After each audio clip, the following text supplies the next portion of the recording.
தாயாருக்கு கையாலே மலர் எடுத்தால் காம்பளிக்கு போய்விடும். உண்மை. விரலாலே பூவெடுத்தால் வேரளிக்கு போய்விடும். அதனால் எப்படி மலர்களை சேகரிக்க வேண்டும் என்றால் தம்பி தம்பி தங்க ஊசி கொட்டல்லவோ தம்பி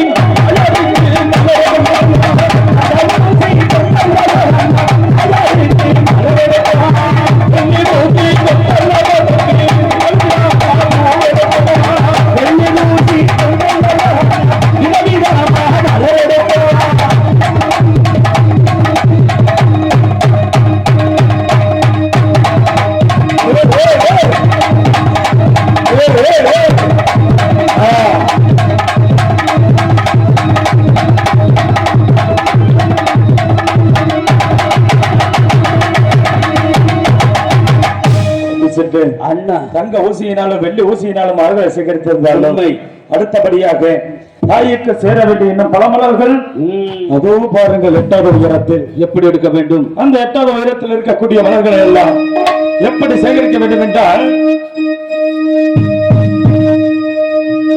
தம்பி எட்டாவது மலரை அல்ல மலரை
வளருக்கெல்லாம் எண்ணி வைத்து மலர்களை சேகரிக்க வேண்டும். 10வது வளருக்கெல்லாம் பண்ணி வைத்து மலர்களை சேகரித்திருக்கின்றன. இருந்தாலும் தம்பி தாயினுடைய பாதத்தை கழுவ வேண்டும். அப்படி கழுவுவதாக இருந்தால் புண்ணிய நதி என்று சொல்லக்கூடிய காவிரி ஆற்றுக்கு சென்று ஜலத்தை எடுத்து வர வேண்டும் தம்பி. அப்படியாகட்டும், எடுத்து வருவோமே. இப்படி அதனால் இப்பொழுது புறப்பட்டு செல்வோமே தம்பிக்கு. காவிரியான எடுத்து தம்பி கட்டலாக